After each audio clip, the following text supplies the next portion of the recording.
있는 사람들이 가장 많이 쓰는 단어 가운데 하나가 믿음이라고 하는 단어입니다. 믿음. 이 믿음이라는 것이 무엇일까요? 이런 질문을 만약에 우리가 하나님 앞에 들고 나간다면 우리 하나님께서는 아마도 하나님께서 우리들에게 주실 수 있는 답 가운데 하나는 바로 히브리서 11장을 보라고 말씀을 하실 것 같습니다. Hall of Faith, 믿음의 전당이라고 불려지기도 하는 믿음의 선배들의 초상화가 걸려있는 화랑과 같이 역대 특별히 구약 성경에 나타난 수많은 믿음의 선열들의 그 삶의 족적들, 저들의 삶의 자취들을 우리들에게 일목요연하게 남겨주면서 믿음이란 이런 것이다, 믿음의 삶은 이런 것이다 우리들에게 보여주고 있어요.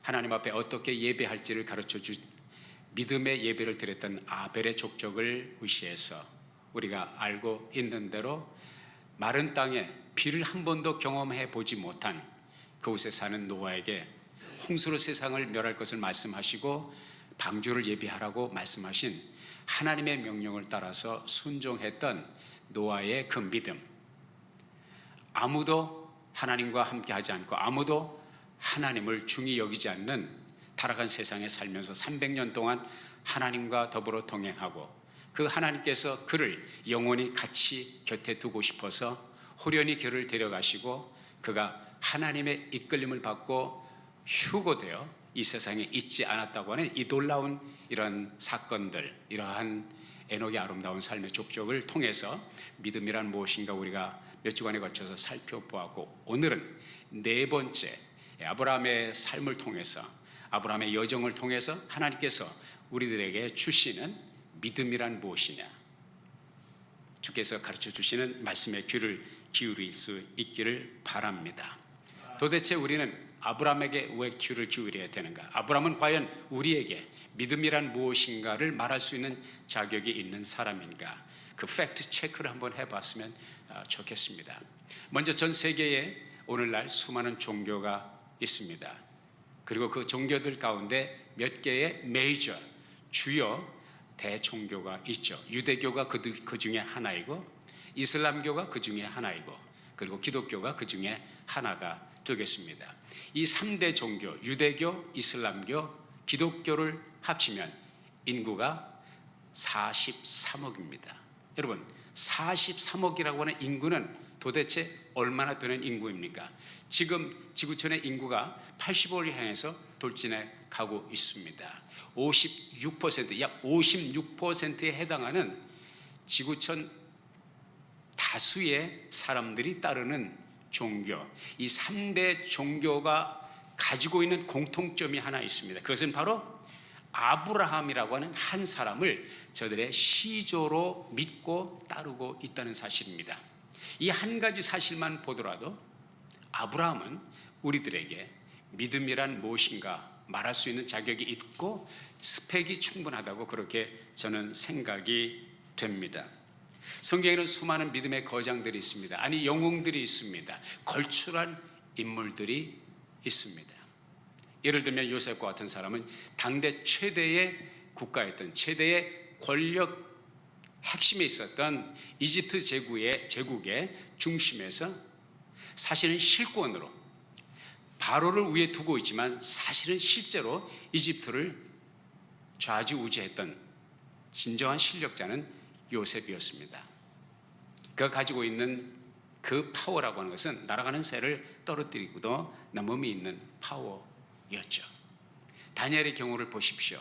바벨론 제국, 당대 최고의 제국인 바벨론 제국, 메데 페르시아 제국, 이 몇 대에 걸쳐서 왕조가 바뀌면서 다니엘은 명실공히 최고의 권력 중심의 핵심에 있으면서 세계 역사를 추락펴락했던 인물임을 알게 됩니다. 그러나 아브라함은 누구냐? 이런 거 없습니다. 이런 실력 없었습니다.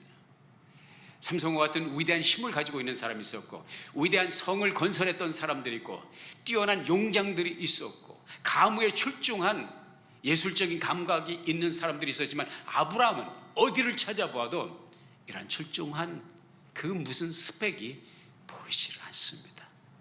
그럼에도 불구하고 이 한 가지를 통해서 하나님은 아브라함이 우리에게 얼마나 중요한 영향력을 끼치는가를 가르쳐주고 있는데, 우리 주 예수 그리스도 앞으로 다가올, 앞으로 도래하실 이 세상의 구세주 되시는 메시아가 출현될 때 그 메시아의 출현을 예언하시면서 그 누구의 후손도 아닌 하나님은 아브라함의 후손으로 예수가 탄생하실 것이다. 창세기에 이미 내 씨로 말미암아, 여기서 내 씨는 많은 사람을 가리키는 것이 아니라 한 사람, singular, 단수가 보여지고 있습니다.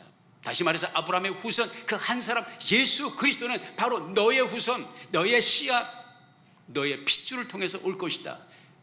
그 어떤 인물도 아닌 아브라함의 핏줄을 통해서 메시아가 이 세상에 태어날 것을 말씀하셨다고 하는 이 사실 하나가 우리가 믿음이란 무엇이냐, 이에 대한 답을, 그 명제를 아브라함에게 얻어볼 만한 충분한 credential, 충분한 qualification, 자격이 있다고 저는 믿습니다. 이 아브라함의 믿음의 여정이 어떻게 시작되느냐, 히브리서 11장 8절에 보면 이렇게 나와 있습니다. 믿음으로 아브라함은 부르심을 받았을 때에, 이렇게 기록되고 있습니다. 다시 한번 이 말씀의 배경이 어디 있는지 구체적으로 아브라함의 여정을 상세하게 설명해 주고 있는 것이 있는데 바로 창세기 12장 1절 이하에 나와 있습니다. 우리 같이 한번 읽어보겠습니다. 시작. 여호와께서 아브라함에게 이르시되 너는 너의 본토 친척 아비집을 떠나 내가 내게 지시할 땅으로 가라. 내가 너로 큰 민족을 이루고 내게 복을 주어 내 이름을 창대케 하리니 너는 복의 근원이 될지라. 이 말씀, 이 두 곳의 말씀을 통해서 우리가 깨닫는 것은 뭐냐? 아브라함의 신앙의 여정, 아브라함의 믿음의 여정은 하나님께로부터 시작되었다고 하는 것입니다.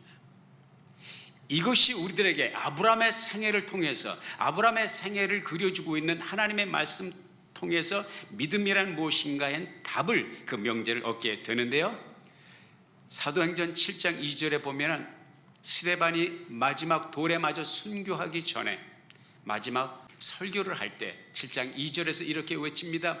영광의 하나님이 그에게 보여 가라사대.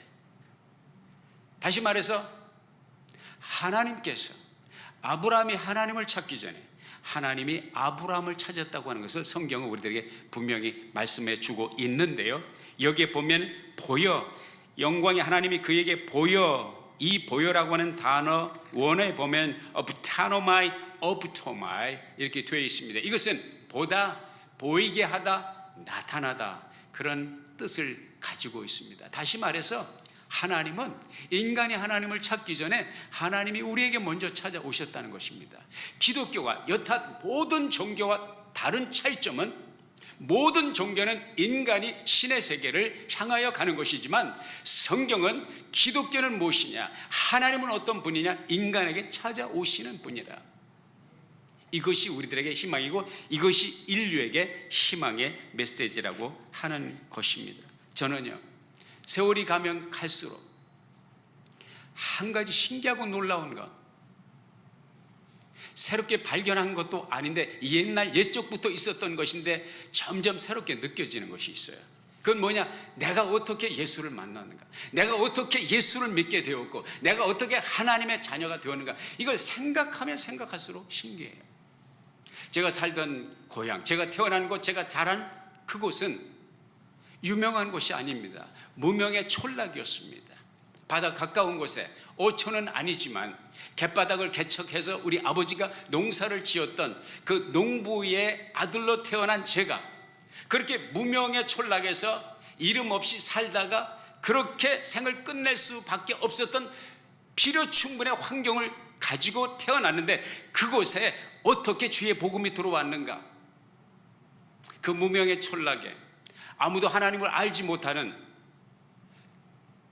소외된 그곳에 한 젊은 청년 목회자 오철환 목사님, 그 시골에 오셔서 가진 고생을 하시면서 복음을 전하시고, 우리 조모님이 그 복음을 먼저 받아들이시고, 우리 어머니가 제가 어렸을 때 생생하게 기억해. 제 무릎에 잠을 잘 때면 제 어머니의 무릎에 저를 누이시고 성경을 읽고 찬송을 하고, 그러면서 내가 눈을 뜨고 있으면 이따금 그런 말씀을 해주세요.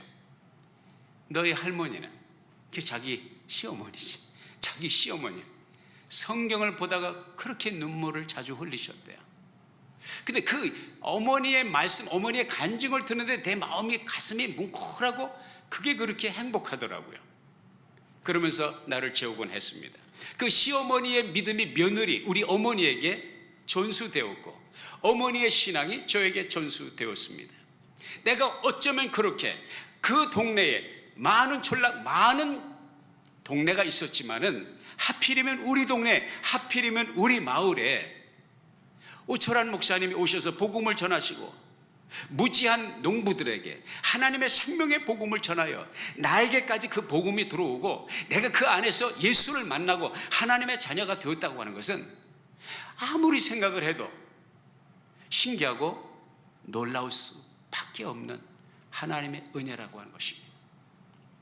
저는 그렇게 생각합니다. 우리의 믿음이 아무리 출중하고 우리의 하나님을 향한 헌신과 하나님과의 관계가 아무리 아름답다 할지라도 자랑할 것이 없는 것은 이 모든 은혜가, 이 모든 것이 하나님께서 우리에게 찾아오셨기 때문이라는 것이죠. 할렐루야. 어쩌면 내가 예수를 이렇게 만나고 하나님의 자녀가 되었는가. 그러므로 참 믿음은 아브라함의 경우와 같이 내게서 시작되는 것이 아니라 하나님에게서 시작되었다고 하는 것입니다. 두 번째 아브라함의 여정을 통해서 우리가 발견하는 또 하나의 명제는 무엇이냐? 믿음은, 아브라함의 믿음은 하나님의 말씀에 대한 응답이고 행동이었다고 하는 것입니다. 히브리서 11장 4절에 보면 이런 말씀이 기록되어 있습니다. 같이 한번 읽어볼까요? 시작. 이에 아브라함이 여호와의 말씀을 쫓아갔고 롯도 그와 함께 갔으며 아브라함이 하란을 떠날 때에 그 나이 75세였더라. 아멘. 아브라함이 본토 친척 아비의 집을, 그리고 자기가 살고 있는 소셜 네트워킹을, 그리고 자기가 가지고 있는 편안한 삶의 컴포트 존을 과감하게 떨치고 길을 떠날 수 있었던 것은 그가 지도가 있어서도 아니고 약도가 있어서도 아니고 이정표가 있어서도 아니고 GPS 내비게이션이 있어서도 아니었어요. 아무것도 없었습니다. 그냥 하나님께서 일어나라, 떠나라 하셨을 때에 아브라함은 그 말씀을 받고 순종하고 행동하고 여정을 떠났다는 것입니다. 그 궁금한 게 있어요. 아브라함은 아브라함이라고 치고 사라는 어떻게 떠났을까? 하나님이 사라에게 말씀하신 것이 아니거든요. 아브라함에게 말씀하셨어요. 그래서 사라가 어떻게 떠났어요? 여보, 짐 꾸려. 무슨 짐? 이사해야 돼. 무슨 이사? 가야 돼. 어디를 가? 나도 몰라. 주소가 어딘데? 나도 몰라. 여보, 낮술 드셨습니까? 약을 과하게 복용하셨습니까? 왜 안 하던 행동을 하십니까? 가려면 혼자 가십시오. 나는 죽어도 고가 아니라 죽어도 못 고, 죽어도 안 갑니다. 그 말은 이혼 도장을 찍고 가라, 이 말과 다름이 없게, 이렇게 할 수 있었겠지만 성경에 어디를 보아도 사라가 나는 못 간다, 버텼다는 말이 없습니다. 아브라함이 가자고 할 때 미세서 아브라함은 사라는 함께 그 길을 동행했다고 하는 것입니다. 이것은 우리들에게 시사하는 바가 많이 있습니다. 아까 말씀드린 대로 사라가 하나님의 음성을 들었기 때문에 떠난 것이 아닙니다. 사라가 하나님의 음성을 들었다면 그건 간접적인 것이고, 그 간접적인 채널은 남편 아브라함을 통해서 주신 말씀을 따른 거예요. 이걸 갖다가 뭐라 그래? 사자성어로 부창부수라고 합니다. 부창부수. 나는 우리 아름다운 교회를 출석하는 모든 교우들이, 내가 알고 있는 모든 사람들이 아브라함의 가정처럼 부창부수할 수 있는 축복이 있기를 주의 이름으로 축원합니다. 죄 짓는 것만 빼놓고 아나니아와 삽비라 같이 죄 짓는 일에는 부창부수하지 마시고 주의 영광을 위한 길에 부창부수 할 수 있는 은혜가 있기를 바랍니다. 사랑하는 여러분, 출애굽한 이스라엘 백성들이 배고프다 할 때 하나님께서 진영에 이슬과 같이 만나를 소복히 쌓아주셨어요. 이 만나, 광야의 기적의 만나를 이슬처럼 내려주셨어도요, 이스라엘 백성들이 나아가서 하나님의 말씀을 믿고 모세의 말씀을 믿고 나아가서 그 만나를 거두지 않으면 먹을 수가 없어요. 아브라함이 하나님께서 그 기가 막힌 약속, 너가 천하 만민이 너의 씨로 말미암아 구원을 받을 것이고 큰 민족을 너의 혈통을 통해서 이루어 줄 것이다. 내가 너에게 인도할 그 땅에 내가 너와 너 후손을 위해서 축복의 기름진 땅으로 인도하실 것이다 말씀하셨어도 그 말씀을 믿고 그 말씀을 의지하여 액션 따르지 않았다면, 순종하지 않았다면 아브라함은 오늘날 우리가 알고 있는 아브라함이 될 수가 없었겠죠. 말씀을 받고 말씀을 믿고 말씀에 의지하여 행동하는 신앙, 그것이 바로 ABC의 신앙이니 Action Based Upon Confidence in the Word of God, 하나님의 말씀에 대한 확신 속에서 움직이는 행동이야말로 진정한 믿음. 믿습니다, 믿습니다. 우리의 말도 중요하지만 거기서 끝나면 그것은 야고보 선지자가 죽은 믿음이라고 하였습니다. 믿나이다 믿나이다 하면서 주의 말씀을 따르지 않는 불순종의 삶은 죄송하지만 믿음이 아니라는 것이죠.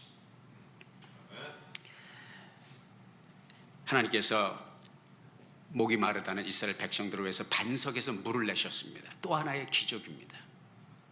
이것은 반석을 쳐서 반석을 가리켜 반석이 쪼개지면서 거기서 물이 나온 것은 우리 주 예수 그리스도께서 십자가상에서 옆구리에 창에 찔려 물과 피를 쏟으시고 우리를 위한 생명수를 제공하시기 위해서 성령의 폭포수와 같은 은혜를 주시기 위해서 메시아 예수 그리스도가 하실 일에 대한 그 그림자 모델로 하나님께서 보여주신 것인데, 하나님께서 반석에서 물을 내주셨어도 이스라엘 백성들이 그 물을 또 먹지 않으면 그들은 목말라 죽을 수밖에 없는 것이죠. 다시 말해서 하나님의 은혜가 이슬처럼 내려도, 하나님의 은혜가 반석의 물처럼 쏟아져도 그것을 받고 그것을 먹지 않으면 우리에게 아무 유익이 없다는 것이죠. 불순종한 이스라엘 백성들, 하나님께서 징계로 임하셔서 불뱀이 나타났습니다. 불뱀에 모든 사람이 물렸어요. 죽는다고 아우성치고 모세에게 아우성칠 때, 모세가 하나님 앞에 중보하고 기도할 때 하나님께서 어떻게 그들을 구원할 사인을 보내주셨습니까? 구리 뱀을 만들어 장대에 달아 높이 들고 이것을 바라보게 하라. 이것을 바라보는 자마다 어떠한 독에 어떠한 독뱀에 물렸을지라도 살아날 것이다. 하나님께서 말씀하셨습니다.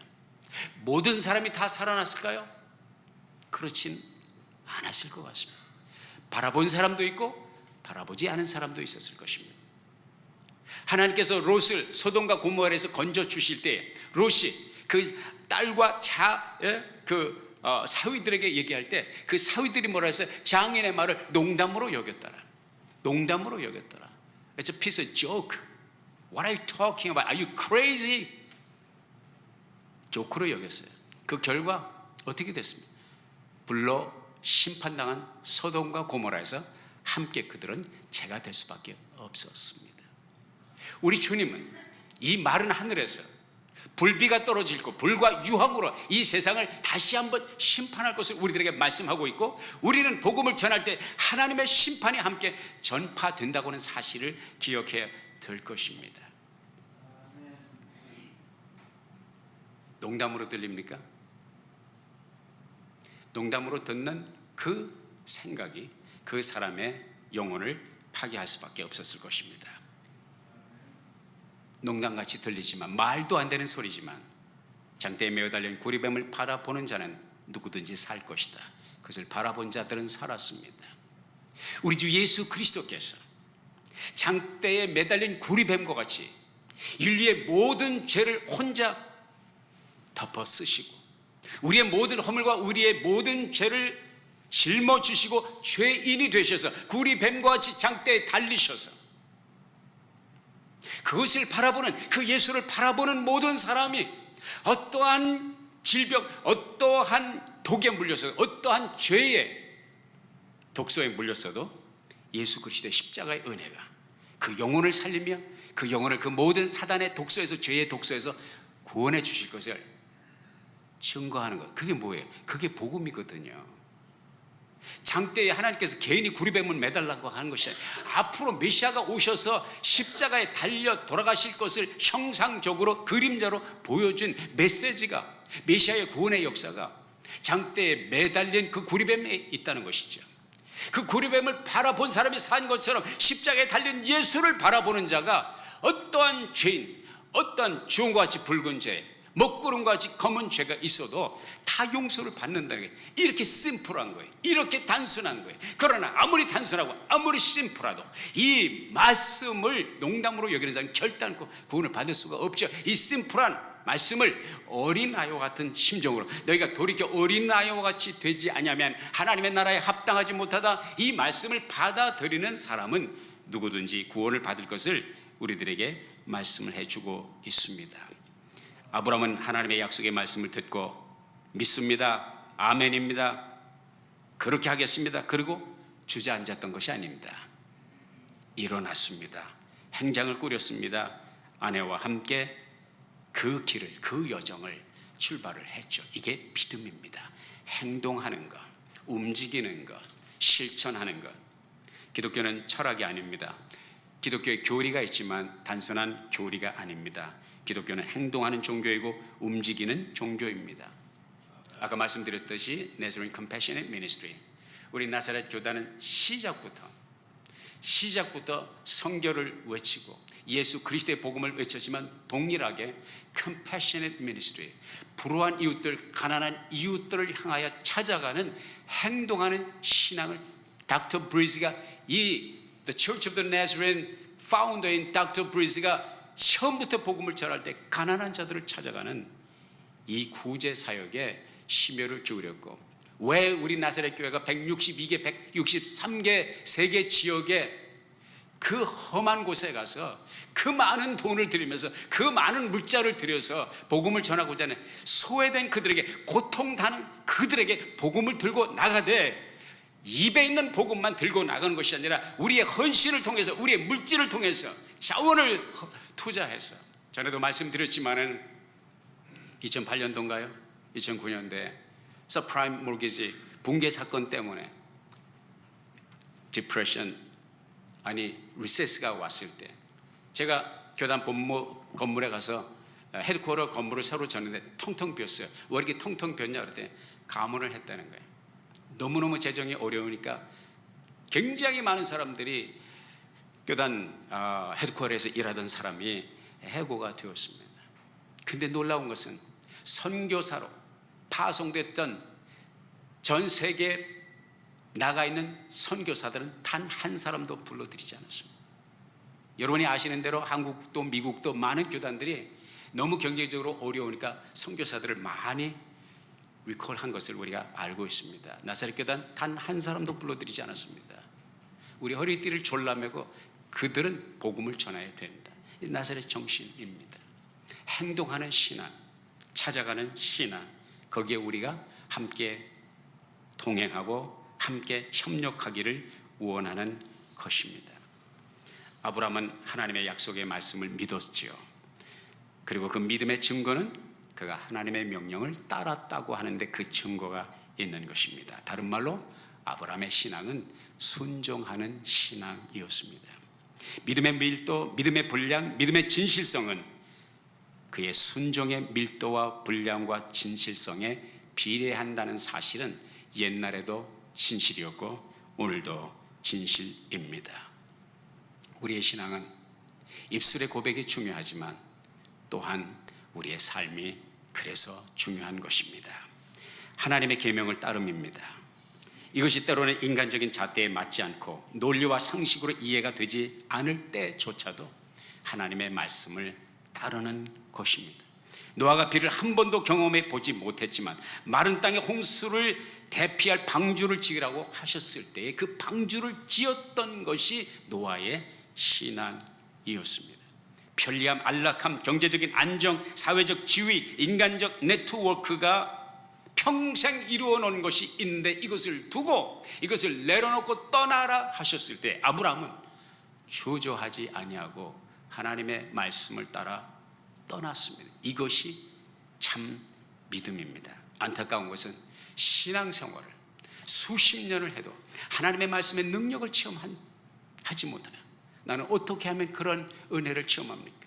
하나님을 경험하지 못하는 안타까운 심정을 가지고 살아가는 그 모습을 바라보는 저의 심정이 안타까운데 그 이유는 아무리 보고 또 보고 생각하고 또 생각해도 하나의 결론입니다. 그건 뭐냐? 말씀을 듣되 말씀을 삶에 실천하지 않습니다. 하나님의 말씀을 듣고 그 말씀을 믿고 그 말씀에 따라 액션에 옮기지 않으면 죄송한 얘기지만 여러분 평생 앞으로도 하나님을 경험할 수 없습니다. 이게 믿음입니다. 하나님을 먼저 보고 그 다음에 믿는 것이 아니라 믿고 행동하며 그 행동 속에 역사하시는 부으시는 하나님의 은혜와 능력과 초월적인 하나님의 임재를 체험하는 것, 이것이 신앙의 재미입니다. 이것이 신앙의 과정입니다. 끝으로 아브라함의 믿음은 순례자의 믿음이었습니다. 히브리서 11장 9절 같이 한번 읽어볼까요? 시작. 믿음으로 저가 외방에 있는 것 같이 약속하신 땅에 우고하여 동일한 약속을 유업으로 함께 받은 이삭과 야곱으로 더불어 장막에 거하였으니 그랬습니다. 여기 이제 새 번역에 보면 외방에 있는 것 같이 그랬는데 타국에 몸붙여 사는 나그네처럼 그렇게 좀 쉬운 말로 번역이 되어 있어요. 다시 말해서 나그네의 삶을 살아가고 있다는 것을 우리들에게 보여주고 있습니다. 베드로전서 2장 11절에 보면 이런 말씀이 기록되어 있어요. 한번 읽어볼까요? 시작. 사랑하는 자들아 나그네와 행인 같은 너희를 권하노니 영혼을 거스려 싸우는 육체의 정욕을 제어하라. 아브라함은 실력 있는 사람이에요. 아브라함은 정말 하나님의 말씀을 따라 손해보는 것 같은 인생을 사는 여정을 떠난 것 같지만 주님을 위하여 주의 말씀에 순종하여 손해보는 인생은 결단코 하나님이 손해보게 두지 않습니다. 아브라함이 어느 정도 재물의 복을 받았고 아브라함이 어느 정도 실력자가 되었느냐. 사병을 뒤뜰에서 기르는 사병이 318명이었습니다. 아니 사병이 총 들고 무기 들고 나가서 싸울 수 있는 장정, 아이도 아니고 여자도 아니고 노인도 아니고 나가서 전쟁터에서 싸울 수 있는 사람이 318이면 그 식솔들이 얼마나 된다는 거예요. 무지막지하게 큰 실력을 가지고 있는 사람입니다. 그런데요, 이 아브라함의 삶의 패턴을 보면요, 항상 시종일관 따르는 한 가지 독특한 패턴이 있어요. 그건 뭐냐? 텐트 생활을 했다는 거예요. 장막에 거했다. 사병을 318명 정도 거느리고 살 수 있는 정도의 실력이면 문전옥답에 대궐과 같은 집을 짓고 살 수 있는 재정적인 실력도 가능. 그런데 이 사람은 이상하게 부동산 투자도 안 해요. 그가 평생 부동산 투자한 것은 자기 와이프 사라를 묻을 수 있는 공간을 막벨라 굴을 구하기 위해 몇 평의 땅을 돈을 주고 그냥 쓰라고 하는 것도 돈을 주고 삽니다. 이것이 아브라함이 부동산 투자의 등본에 올라가 있는 부동산의 전부입니다. 이상하죠? 왜 그렇게 살았을까? 여기에서 우리가 한 가지 엿보는 것은 뭐냐? 아브라함은 뭘 희망하고 살았냐? 무엇을 위해서 자기의 모든 것을 올인했느냐? 이 땅이 아닌 하나님의 지으실 터와 그 성을 바라봄이었더라.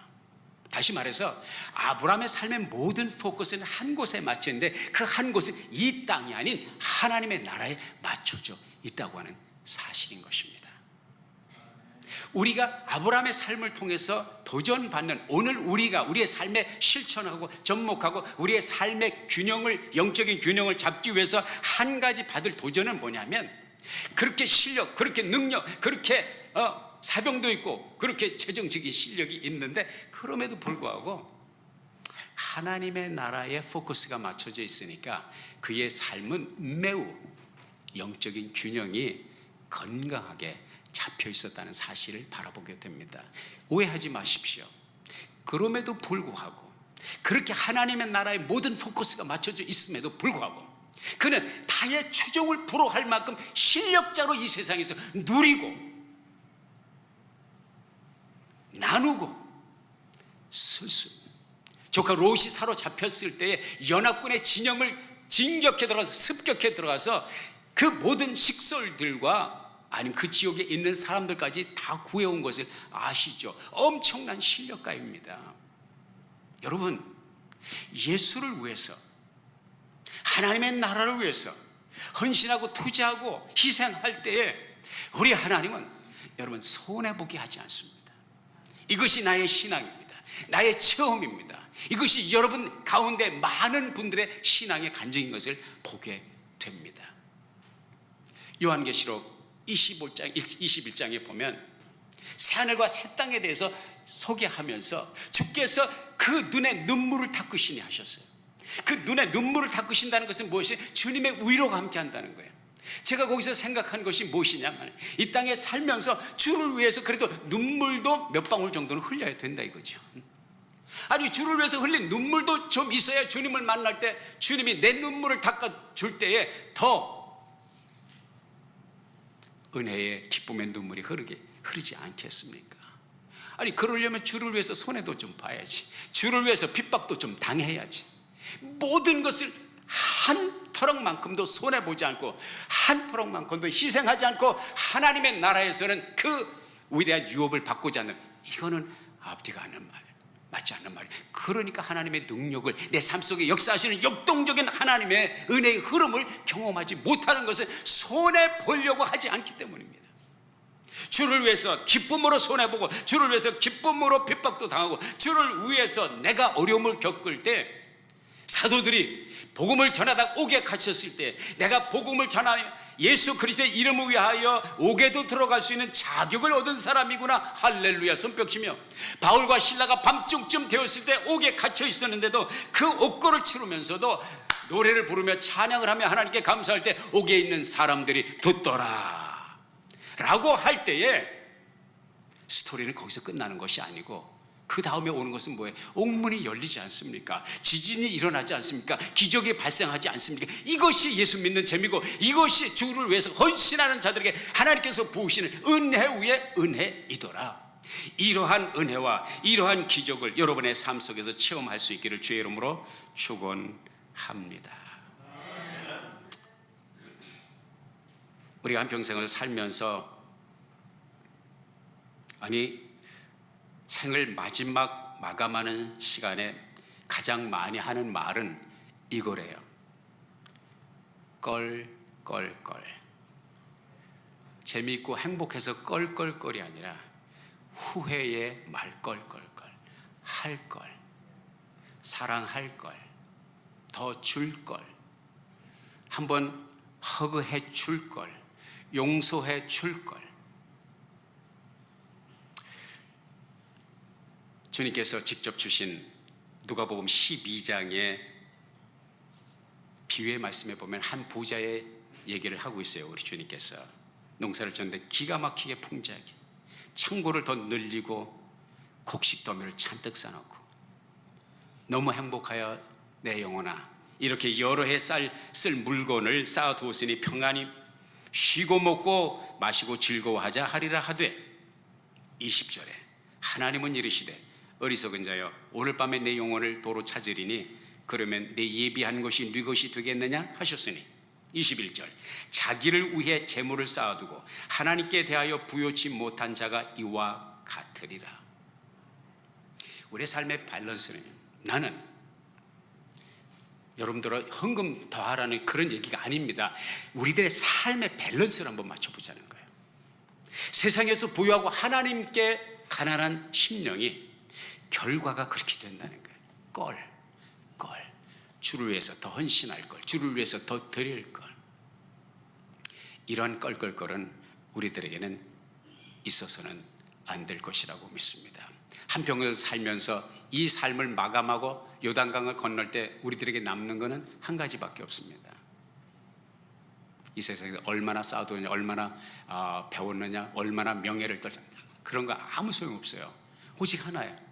주님과 나와의 관계에 있어서 내가 주님 앞에, 주님의 심판대 앞에 셈할 때에 착하고 충성된 자가, 내가 작은 일에 충성하였으니 내가 큰 일을 맡기리라.